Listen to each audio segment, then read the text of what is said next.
Still recruiting.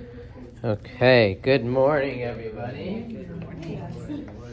We are into a new book, although we're using the same book, but it's a new book. Shemot, Exodus, page 317.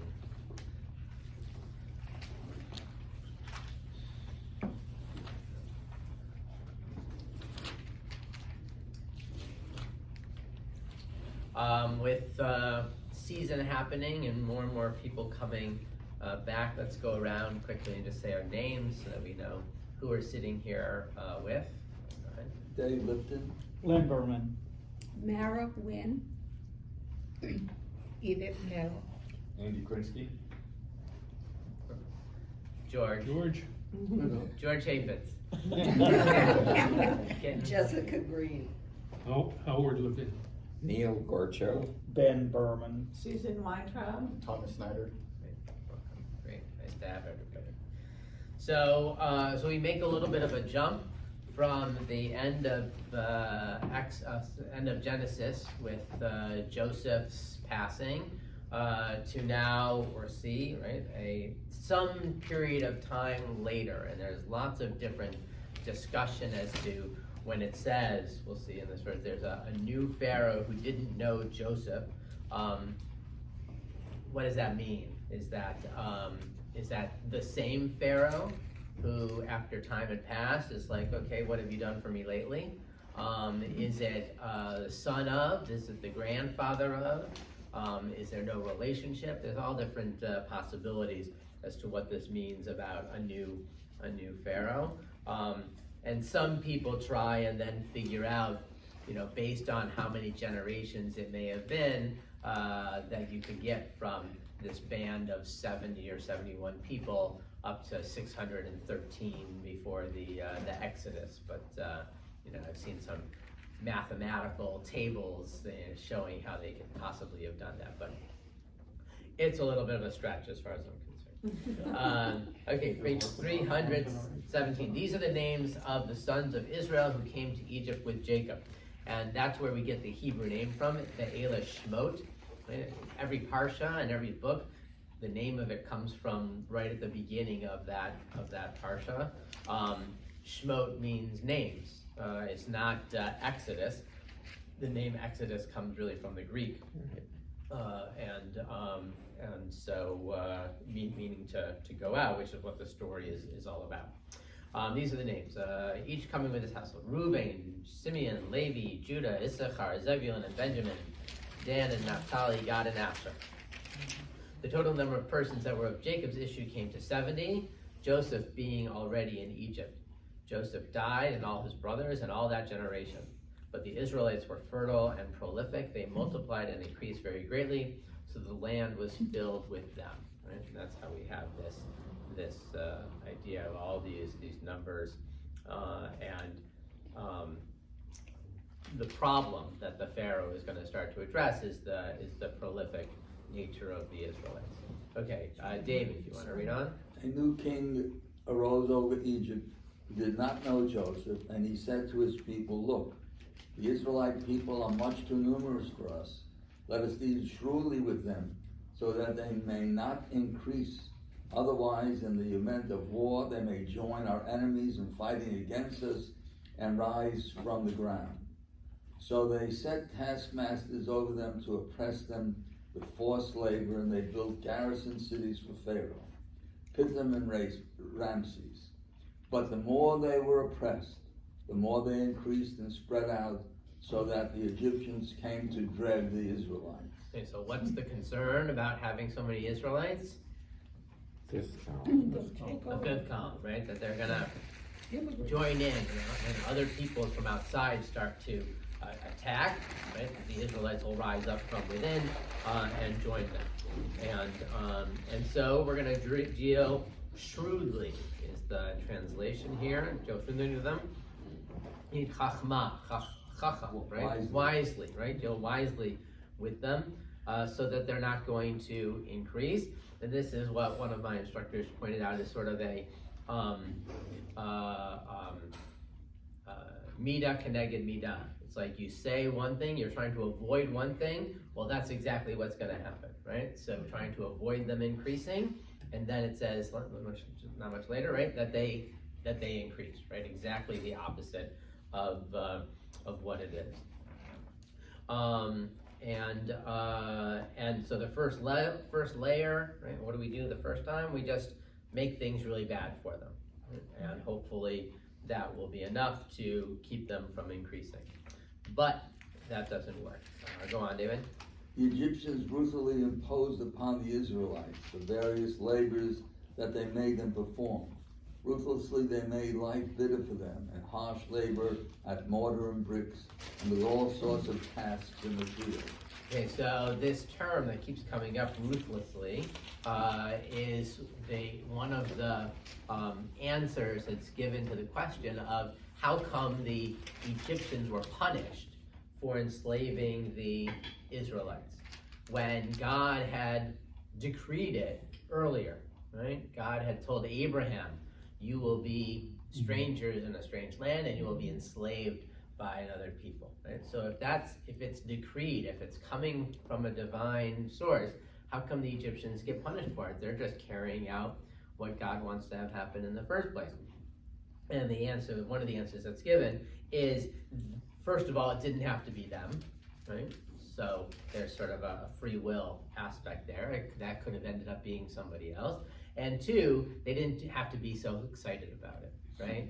They didn't have to do it so ruthlessly, right? With such gusto, right? It's one thing to carry something out, it's another thing to really dig deep into it.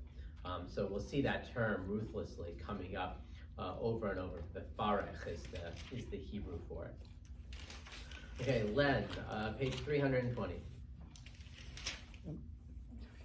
The king of Egypt spoke to the Hebrew midwives, one of whom was named Shiphrah and the other Puah, saying, when you deliver the Hebrew women, look at their birth stool. If it is a boy, kill him. If it is a girl, let her live. The midwives, fearing God, did not do as the king of Egypt had told them. They let the boys live. So the king of Egypt summoned the midwives and said to them, why have you done this thing, letting the boys live? The midwives said to Pharaoh, because the Hebrew women are not like the Egyptian women, they are vigorous. Before the midwife can come to them, they have given birth. And God dealt well with the midwives, and the people multiplied and increased greatly. And because the midwives feared God, he established households for them. Then Pharaoh charged all his people, saying, every boy that is born you shall throw into the Nile, but let every girl live. So here's step 2 and step 3, right? Step 2 is have the midwives take care of this, right, as they are birthing, right, to see if it's a boy, kill it, right, and if it's a girl, let her live.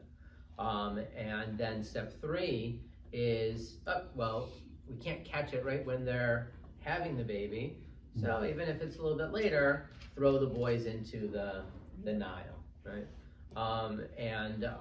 So those are the 3 different stages. First, the enslavement and harsh labor, then killing the boys, first by the midwives, then by the river. But we know with the midwives it didn't end up happening. So we're going to look at that for a minute. These midwives, it says, Lamialdot ha'ivriot, and as it's translated, right, the Hebrew midwives. So are they midwives that are Egyptian serving the Hebrews? Are they Hebrews serving the Hebrews, right? But also maybe they serve the Egyptians? What do people think? I think they had a terrific practice if they only had 2 midwives and 600,000 people. The waiting room must have been terrific. You're right. I think that's a good point that I hadn't thought about before. I'd always thought that they were Egyptians. Yeah. Okay. Okay, I always thought that they were Egyptians, right? And I think that from the piece later on, like it seems like when the midwives respond to Pharaoh, they say, because the Hebrew women are not like the Egyptian women. And you could say that they could still be either one, but that leads me to think that they're Egyptian, right? Because they're talking about the Hebrew, right? The Hebrew women. Although they don't say like the Hebrew women are not like us Egyptian women, or right? They still don't identify as one or the other.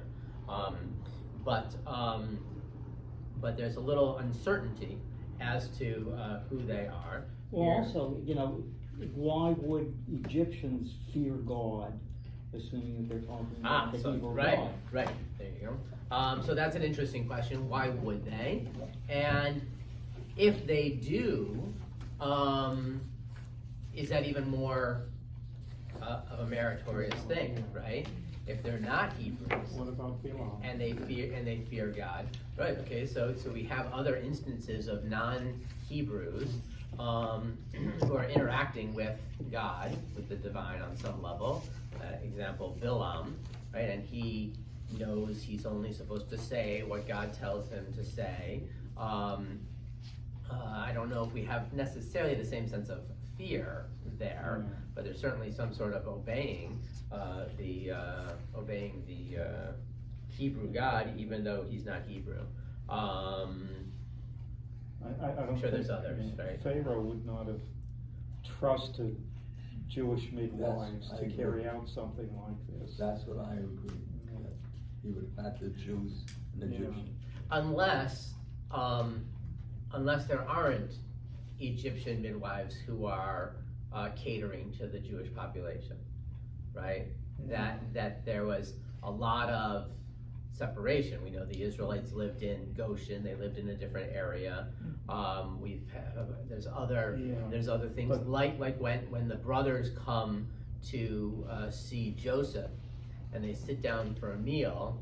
He's seated separately from them, and the commentaries at least understand that the Egyptians wouldn't eat with the Israelites, right? But on the other hand, these women were familiar with Egyptian births, Uh-huh. and the Egyptians certainly wouldn't have Hebrew midwives attend to them, I don't think. Yeah, they would.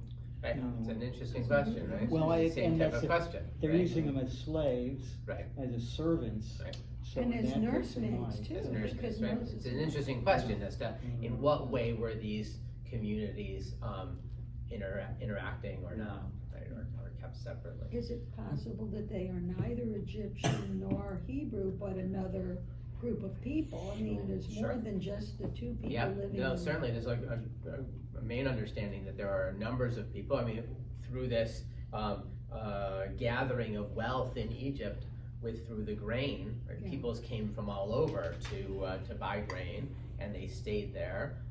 There's an understanding that when the Israelites leave, there's a mixed multitude that leaves with them, and that's understood as other nations that had possibly also been enslaved there, and they left with the Israelites.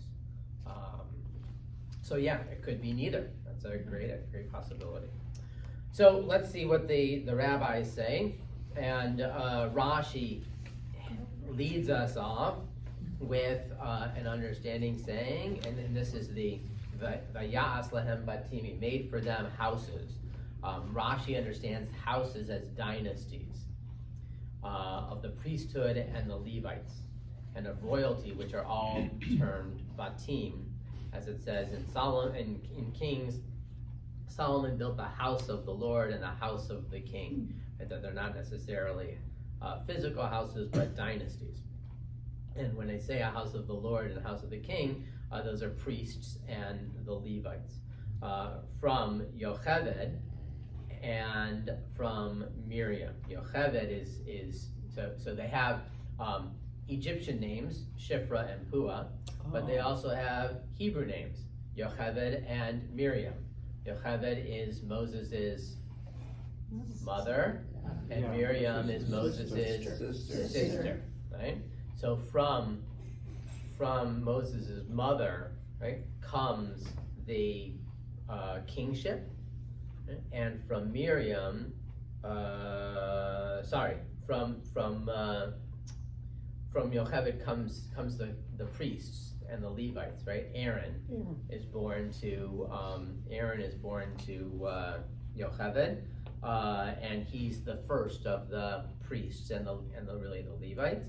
And Miriam, we find later on, is the ancestor of King David, right, of kings. So we have, right, these dynasties that are rewarded with are not, first of all, they're not houses in Rashi's understanding. We're going to see some others later on that say that they are something more physical, but these are dynasties that would come from them later on. That's Rashi's understanding. If Miriam is the ancestor of David, is Moses also the ancestor of David? No, No, why? I mean, Collateral relatives. he's a relative of, He's irrelevant. but she's the one. She marries into Judah, and then ends up having children, and they have children, and they have children. It's not Moses who had the children that ended up being David. Where is all of this laid out? Because that's not is that in the Talmud somewhere? In terms of her being Yeah. the ancestor of David, Yeah, it's and in the, well, we would see it later on in the Torah and in the Bible, Okay. right? That if we did a family tree, right, and kept on going, we would see that she's the ancestor to David. Well, I think in the book of Ruth, she's Right. mentioned. Right. Okay, but, I mean, where else? I mean, I don't think of her as being married. Oh yeah, I know. They So don't talk about I don't it. No, know they if it says that. Maybe she It wants says to. that she's married, Yeah. but she is, I believe she marries her, H-U-R. But I'd have to go back and see. the Ben-Hur. You weren't. Yeah, Ben, right? Not Ben. Not Ben, okay. He's one of the guys who helps Moses hold his hands up, and Right. that Yeah. scene later on. Okay, so let's see what some of the other understandings of houses and the reward are. Okay, Mara. Wait, Oh. Len, did you read? Yeah. Yes. okay, Mara. Okay, where are we? The bottom paragraph on the front page of the handout. Oh, okay. Chizkuni. Chizkuni. Batim, literally houses, but that word is a substitute for families in this instance. The children of human beings are all often referred to as Bait, as we find in connection with David, Samuel II, 7:11. Just read the English. That's Yeah, fine, that's a Lord. good idea, thanks. The Lord has told you that he will let you have children. Right, and the word in the sentence is bait. Right? Okay. Good. Oh, okay. Here too, the midwives gave birth to sons, including people such as Moses. A different explanation of our verse, the subject in the verse is not God but Pharaoh, who set apart houses for the midwives from which they were not to, they were under house arrest, from which they were not to depart. Instead of their visiting expectant mothers, these were brought to the midwives for treatment when their due date drew near. This would facilitate male babies being drowned forthwith. Right. So, two different understandings are given here. One is that it means progeny, right? That they were given the reward coming from God is that they're going to have children, right? And not necessarily, as Rashi says, the Levites and eventually the kingship, but just children. And Yocheved is the one that he specifically mentions, right? So including such people as Moses, right? That we know that Yocheved ends up later on having Moses. But the other possible understanding is the he, right? If we see here, God dealt well with the midwives, and the people multiplied and increased greatly. And because the midwives feared God, he established households for them. In the English, it's a capital H, right? Which means it's thinking he is God. But he could be Pharaoh, right? Because the midwives feared God and were not following his order to kill the babies, Pharaoh, he made households, made this bait for them, as you said, put them under house arrest, right? So that it's a little Jessica doesn't like it. Jessica doesn't like it. But it's a little ambiguous as to who the he is that we're talking about. Vayas lahem batim. It doesn't say Vadonai asa lahem batim, right? That God gave for them houses. It's just, and he made for them houses. So that's, how Chizkuni now is seeing it. Who's making the houses? Pharaoh. Who's Chizkuni? I'm not familiar with that. Yeah, I sometimes get a chance to look up who these commentators are and where they lived and all, and I don't remember. Oh, okay. Yeah, something I would rather hope that I would get in more often, and I don't recall off the top of my head. Okay. We're gonna see a bunch of them now coming up. Go ahead with Da'at Kanim, the next one. You want me to read that too? Mhm. Oh, okay. All right. I'm not reading the Hebrew. That's fine. As a result of the midwives displaying that they were God-fearing, etc., instead of obeying Pharaoh's commands, he established houses where they had to check in and report on their activities. Okay, again, looking at the he as Pharaoh. The next one I found very interesting is from JPS, the Jewish Publication Society, which is the translation that we pretty much use. They say, Batim, the meaning of the Hebrew Batim is uncertain. What an understatement. Yeah, right? They could put meaning uncertain on a lot of different things throughout the Torah. We put in what we think it is, but not 100% clear. But they still have to make a translation, right? They have to give something in English. So they do say households, right? He established households for them, and that's it looks like in some ways the English is following Rashi, right? Because it's God with a capital H, and it's talking about households could be that same idea of a dynasty. And in that we see it's one example, and we see it all the time, where translations are based, first of all, they're based on commentaries, and they're interpretations. So we have to always know that every time we're reading an English translation, it's some sort of a commentary or of a interpretation. It's sometimes a nice exercise to line up 3 or 4 different translations, and I mean really diverse translations. So you've got this one, and you would have one from the more Orthodox perspective or Reform perspective, and see how they dealt with that same phrase or word based on different interpretations that they're reading. Okay, and now we get one more teaching for this. Edith, you want to read Kedushat Levi at the bottom of the page, and it'll go to the next page. Yes. It was because the midwife had demonstrated fear of the Lord that he built houses for them. In these houses, the midwives live and could practice their God-fearing ways undisturbed. In the event that someone will think that the midwife continued their dangerous way of saving Jewish babies on account of the heavenly reward they expect for this, the Torah twice mentioned that they were God-fearing, so that there was no element of serving God for the sake of the eventual reward. Okay. Right. So he sees Kedushat Levi. For him, I know is around the late 1700s, and he is in some ways looking at 2 different things. One is still what are these houses, and who's taking the role, that it's God who sets up these houses, and what are they? They're places where the midwives are able to be safe. Right? He established houses for them. He established a safe haven, right, for them to continue doing their midwifery and allowing the baby boys to live.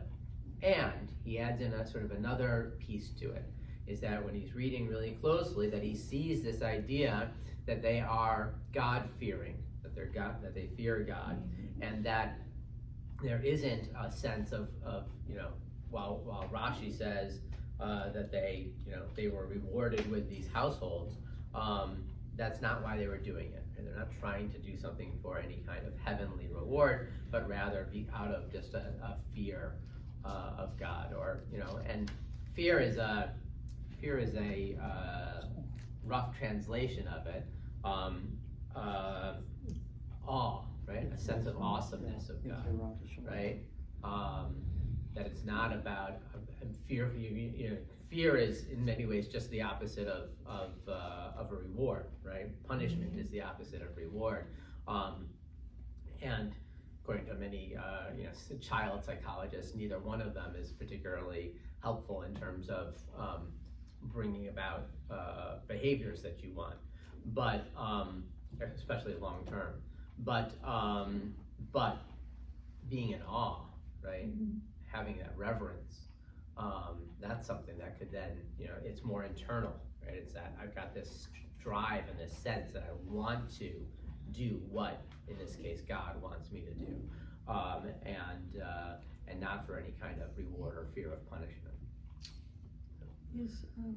Is the root of that, fear, awe kind of thing, is that also tied to perception and seeing and being aware and discerning? I think discerning, I think that's a good idea, right? Yeah. So if we look at I just want to make sure that it's the same shorish that I would, 21, yeah, Yar'u. Vayhi Yar'u hamladot, that they feared God, Yira, and it's probably close, right? I think it's Yud Resh Aleph, whereas seeing is Resh Aleph Hey. Okay. So we do see some overlap with the Resh Aleph, and I'm certainly no expert, but there are understandings that while most of Hebrew we build on 3-letter roots, right? That there's some understanding that when they share 2 letters, that there's a connection between them as well, that there were 2-letter roots too. So it could see that sense of discernment, right? When we say, like, I see, right? I understand, that they had an understanding of God. Because I mean, I always think about Abraham when I think about, discernment, perception, seeing, awareness. Right. So I mean, it's kind of like a theme that ties them all. So the midwives were people of discernment. Right. I like that a lot. Yeah. Okay. I like that a lot. Very nice. Okay, on to chapter 2.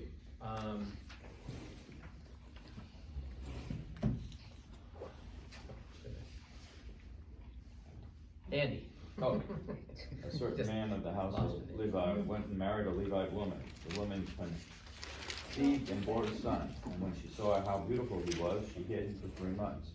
When she could hide him no longer, she got a wicker basket for him and caulked it with bitumen and pitch. She put the child into it and placed it among the reeds by the bank of the Nile. And his sister stationed herself at a distance to learn what would befall him.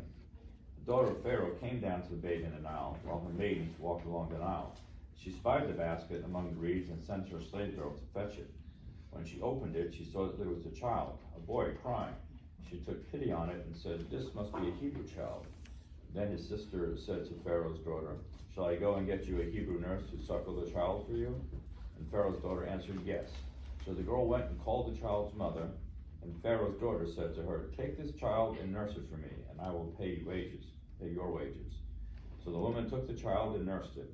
When the child grew up, she brought him to Pharaoh's daughter, who made him her son. She named him Moses, explaining, "I drew him out of the water." Okay, great. So here we have birth of Moses, right? The initial story with him.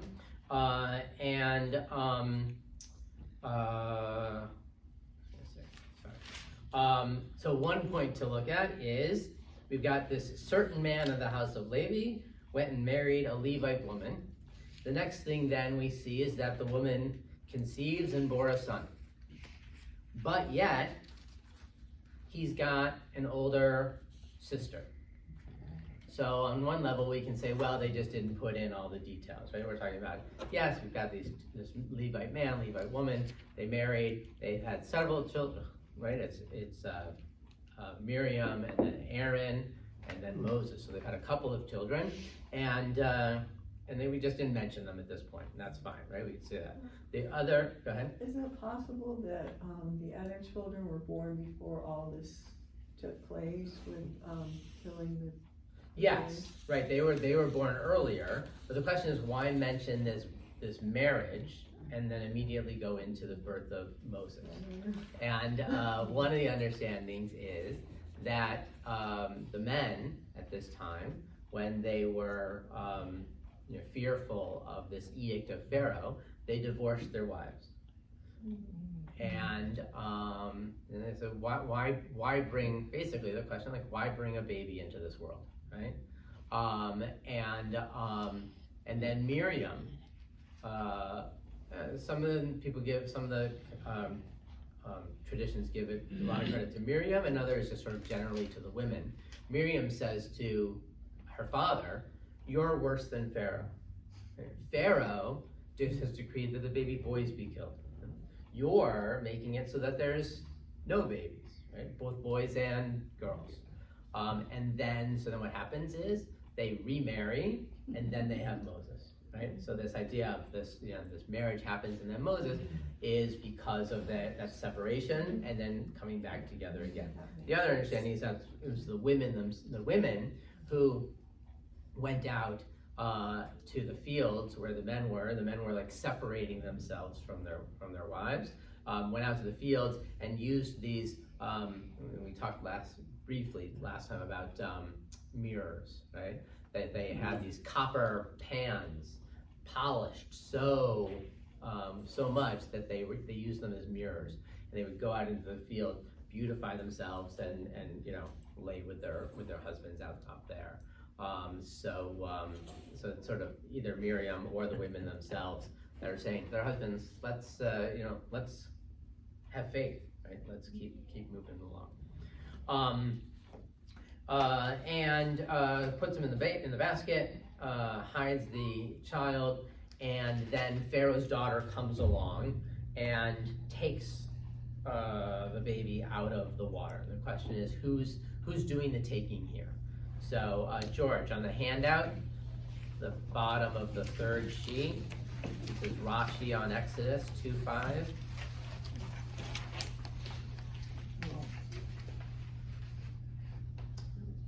Et amata. Et amata Right. means her handmaid. Right. Our rabbis, however, explain it in the sense of hand.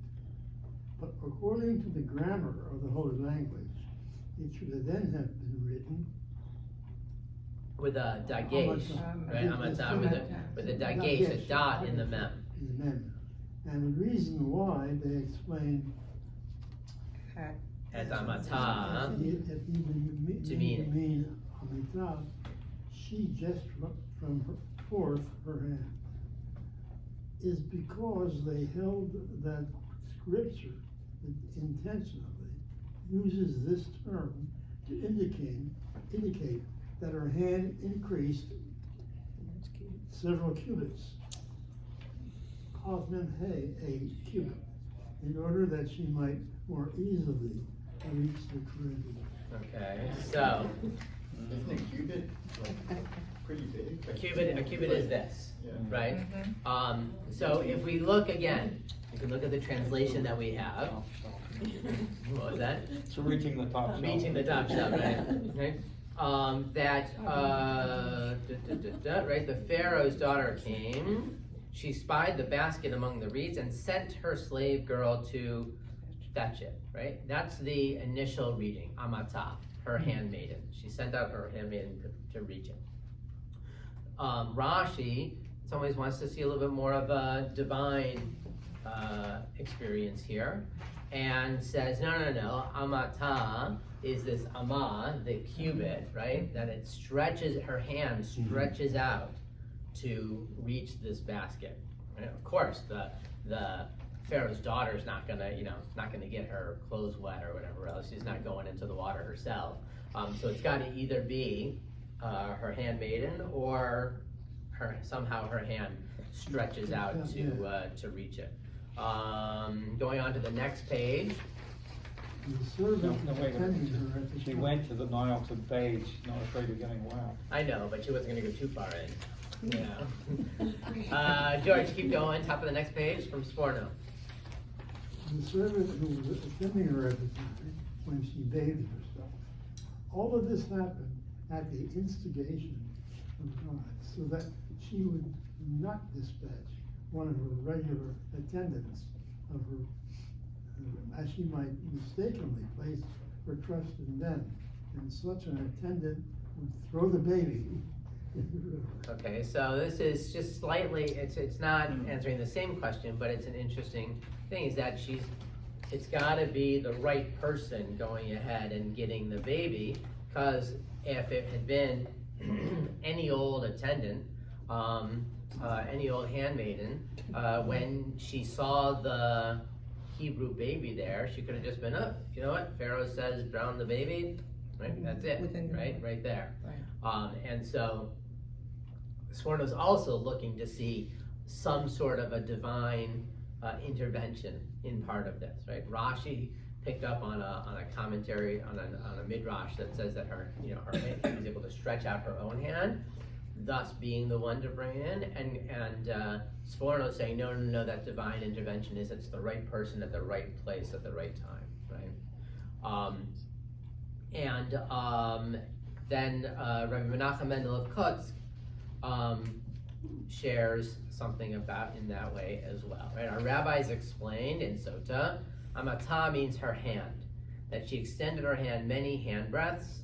Rashi, and for starters, that was the reasoning of Pharaoh's daughter, that she extended her arm to grab the basket. Could she not see that it was far away? From where did she know that a miracle would occur and her arm would be lengthened? From here is the proof that on account of any act of mitzvah, there's no accounting for it. You can't doubt it, and it doesn't proceed from logic. The main thing is the desire and the action, and a miracle will come anyway, right? So Rabbi Menachem Mendel of Kotsk is trying to say, look, if you want to do the right thing, you're going to be aided in doing it, right? And whether that's her hand stretching out, right, or whether that's the right handmaiden at the right time to being there, is going to be he's seeing in his philosophy that you're going to be allowed to do it if it's the right thing to do. And God's going to help you out. Just an interesting reading there from Rabbi Menachem Mendel. Okay, Jessica, verse 11 on 323. And sometime after that, when Moses had grown up, he went out to his kinsfolk and witnessed their labors. He saw an Egyptian beating a Hebrew, one of his kinsmen. He turned this way and that, and seeing no one about, he struck down the Egyptian and hid him in the sand. And he went out the next day, he found two Hebrews fighting, so he said to the offender, "Why'd you strike your fellow?" And he retorted, "Who made you chief and ruler over us? Do you mean to kill me as you killed the Egyptian?" Moses was frightened and thought, "Then the matter is known." When Pharaoh learned of the matter, he sought to kill Moses, but Moses fled from the Pharaoh. He arrived in the land of Midian and sat down beside a well. So, is this the same guy that Moses saved the day before? Or is it just the fact that word's gotten around all of a sudden, right? That Moses took this action? We're not 100% sure, but we do see that Moses is concerned that it's known, and Pharaoh, Pharaoh gets involved, and so Moses leaves. Moses flees to go to Midian. Okay, go ahead. Now the priest of Midian had 7 daughters. They came to draw water and filled the troughs to water their father's flock. But shepherds came and drove them off. Moses rose to their defense and he watered their flock. When they returned to their father Reuel, he said, "How is it that you have come back so soon today?" They answered, "An Egyptian rescued us from the shepherds. He even drew water for us and watered the flock." And he said to his daughters, "Where is he then? Why did you leave the man? Ask him to break bread." And Moses consented to stay with the man, and he gave Moses his daughter Zipporah as wife. She bore a son whom he named Gershom, for he said, "I have been a stranger in a foreign land." Okay, so this is now, I think, my counting, the 3rd well scene that we've had, right? Eliezer goes to find a wife for Isaac and finds Rebecca, and she waters him, gets water for him and water for the camels. Jacob runs away from Esau, gets back to Haran, and at the well helps the women, right, lifts the stone off, and that. And now here that Moses is at the well, and again finds a family to take him in, but then a wife as well, Zipporah. And we see very quickly, I remember a couple years ago, what family that daughter had this as her bat mitzvah parsha, and said, we read this and didn't realize that we go through Moses' life so fast, right? It's like the Israelites are enslaved, Moses is born, by the end of chapter 2, he's married and has a kid, and we're going to see pretty soon that he's heading back to Egypt already, right? And the understanding is at that point he's 40 years old, right? So it's a very quick progression through the beginning of Exodus. Okay, Howard, you want to read on verse 23? A long time after that, the king of Egypt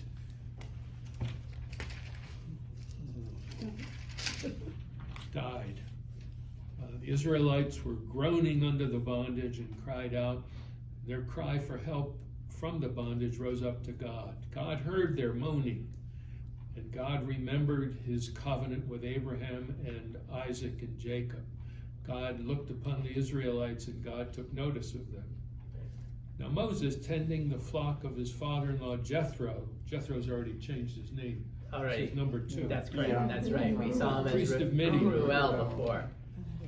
Drove the flock into the wilderness and came to Horeb, the mountain of God. An angel of the Lord appeared to him in a blazing fire out of a bush. He gazed, and there was a bush all aflame. Yet the bush was not consumed.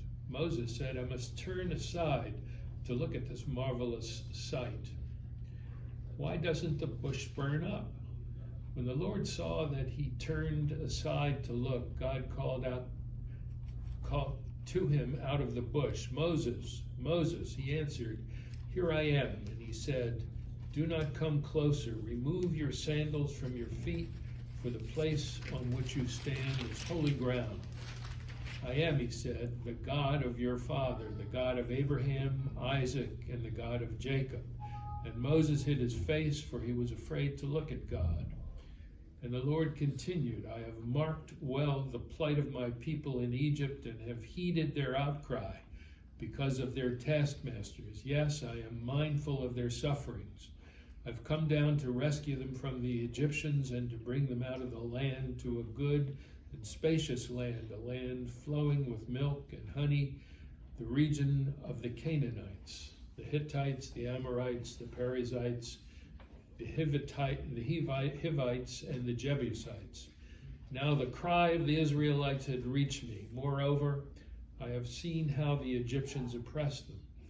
Come, therefore I will send you to Pharaoh, and you shall free my people, the Israelites, from Egypt. Okay, so looking at Howard's first comment, right, about we start with Ruel, and then his name we see is Jethro.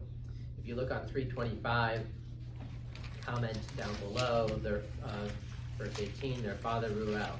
The name may mean friend of God.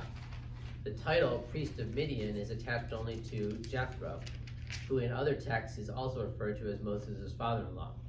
This raises the possibility that Yitro is not a proper name, but an honorific meaning his excellency. Thus, his excellency Ruel would be the father of the shepherdess and father-in-law of Moses. Tradition also refers to him as Hobab. So we see his name, we have his name several different places in different ways, and it's maybe connoting different titles that he had. There's this bush. Moses sees it and then turns to look at it. That doubling is an interesting, if we were to really play it out. Like he's sort of aware of it, but then he consciously makes the move, and it's not until he makes that conscious move, right, when the Lord saw that he had turned aside to look, right? So if Moses had just sort of, okay, and seen it, sort of kept on walking, right, God might not have then called out to him, right? Although you'd think that if God wanted his attention, calling out would probably be a good thing as well. But it's not until after he turns to look that God then calls out to Moses and starts to lay out for Moses the plan. You're going to go to Egypt. I'm going to take them out of the Israelites out, and they're going to come to this land flowing with milk and honey. Moses has other thoughts on the matter. Neil, verse 11 on 329. But Moses said to God, "Who am I that I should go to Pharaoh and free the Israelites from Egypt?" And he said, "I will be with you, that you shall be your sign that it was I who sent you. And then when you have freed the people from Egypt, you shall worship God at the mountain." Okay, so first God says, right, I will be with you. And then it goes on and says, that will be your sign. Right? What? Like, it's not to minimize it, but it's like now this isn't the case anymore. But when I was a kid, right, Big Bird saying, Snuffleupagus is behind the door, right? It's in the other room. And people go over there and there's nothing there, right? So here, God's saying, your sign that I sent you is going to be me being with you. Well, that doesn't necessarily help so much, right? It's a very interesting sign. Go ahead, keep going. Moses said to God, "When I come to the Israelites and say to them, 'The God of your fathers has sent me to you,' and they ask me, 'What is his name?' what shall I say to them?" Next page. And God said to Moses, Elia, Asher Elia. He continued, "Thus shall you say to the Israelites," look in Hebrew to find out what it says. Elia said, "Sent me to you." And God said further to Moses, "Thus shall you speak to the Israelites. The Lord, the God of your fathers, the God of Abraham, the God of Isaac, and the God of Jacob, has sent me to you. This shall be my name forever.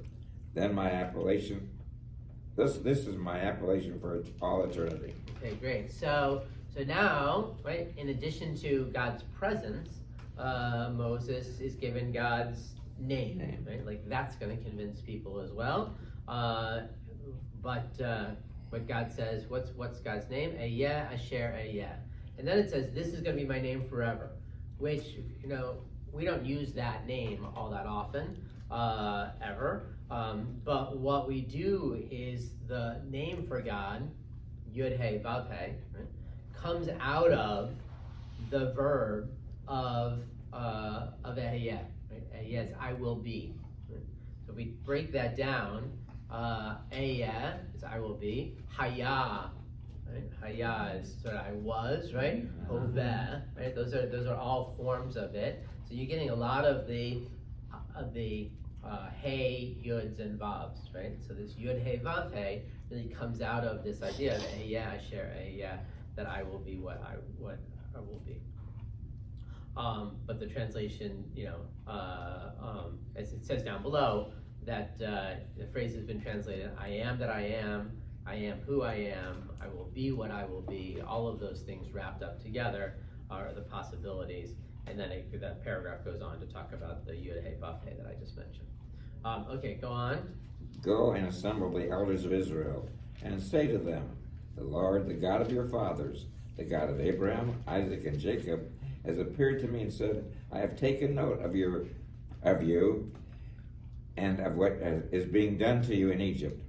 And I've declared, I will take you out of the misery of Egypt to the land of the Canaanites, the Hittites, the Amorites, the Perizzites, the Hivites, and the Jebusites, to land flowing with milk and honey. They will listen to you. Then you shall go with the elders of Israel to the king of Egypt, and you shall say to him, 'The Lord, the God of the Hebrews, manifested himself to us. Now therefore let us go a distance of 3 days into the wilderness to sacrifice to the Lord our God. Yet I know that the king of Egypt will let you go only because of the greater might. What is that? Wait a minute. That's going to finish it. 332. Of the greater might. Of a greater might. Okay, now it makes sense. Of a greater. And I will stretch out my hand and smite Egypt with various wonders which I will work upon them. After that he shall let you go, and I will dispose the Egyptians favorably toward this people, so that when they go, you shall not go away empty-handed. Each woman shall borrow from her neighbor, and the lodger in her house, objects of silver and gold and clothing, and you shall put these on your sons and your daughters, thus stripping the Egyptians. Okay, so there's a lot of that God is promising here. You're going to go. Pharaoh is going to say no, right? And it's only because of a greater might. It's setting the stage for the plagues to come. What'll happen in verse 20 specifically. All right, I will stretch out my hand and smite Egypt with various wonders, which I will work upon them. And the word smite, right, really having to do with the idea of the last plague, right, the plague of the first slaying of the firstborn, and that then you're going to go out with plenty of wealth, and we see that later on as well. Okay, Ben, chapter 4. But Moses spoke up and said, "What if they do not believe me and do not listen to me, but say, 'The Lord did not appear to you'?" The Lord said to him, "What is that in your hand?" And he replied, "A rod." He said, "Cast it on the ground." He cast it on the ground, and it became a snake, and Moses recoiled from it. Then the Lord said to Moses, "Put out your hand and grasp it by the tail." He put out his hand and seized it, and it became a rod in his hand. And that they may believe that the Lord, the God of their fathers, the God of Abraham, the God of Isaac, and the God of Jacob, did appear to you. The Lord said to him further, "Put your hand into your bosom." And he put his hand into his bosom, and when he took it out, his hand was encrusted with snowy scales. And he said, "Put your hand back into your bosom." He put his hand back into his bosom, and when he took it out of his bosom, there it was again like the rest of his body. And if they do not believe you or pay heed to the first sign, they will believe the second. And if they are not convinced by both these signs and still do not heed you, take some water from the Nile and pour it on dry ground, and the water that you take from the Nile, will turn to blood on the dry ground. So here we have these different signs, not meant, I think as many of us learned growing up, to convince Pharaoh, but rather to convince the people, right? These people, they're slaves. They've been there for a long time. They've known nothing else, and maybe even have gotten their hopes up about leaving in the past. Moses needs some sort of proof, right, that this is going to happen, and that they should follow him. And so he gives these three signs. All of a sudden, we've got the one where the water is turning to blood, and we know that then takes on the identity of the first plague. But spoiler alert, right? The people start to actually get mad at him because things get worse before they get better, right? And so these signs aren't even necessarily all that helpful for them. And there's some understanding that the first few plagues were meant more to convince the Israelites than they were to convince Pharaoh and the Egyptians. Okay, Susan, go ahead. But Moses said to the Lord, "Please, O Lord, I have never been a man of words, either in times past or now that you have spoken to your servant. I am slow of speech and slow of tongue." And the Lord said to him, "Who gives man speech? Who makes him dumb or deaf, seeing or blind? Is it not I, the Lord? Now go, and I will be with you as you speak, and will instruct you what to say." But he said, "Please, O Lord, make someone else your agent." The Lord became angry with Moses, and he said, "There is your brother Aaron the Levite. He, I know, speaks readily. Even now he is setting out to meet you, and he will be happy to see you. You shall speak to him and put the words in his mouth. I will be with you and with him as you speak, and tell both of you what to do. and he shall speak for you to the people.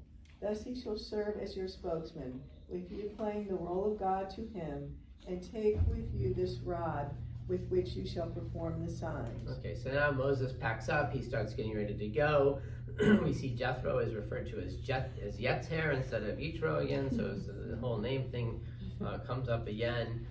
They go on the journey, and on page 337, Aaron comes out to meet Moses, right? Aaron hears from God, which is probably a shocking experience for him all of a sudden, right? The Lord said to Aaron, go to meet Moses. He's like, where is that coming from? But he didn't even question it though, he just went. He just goes, yep, absolutely.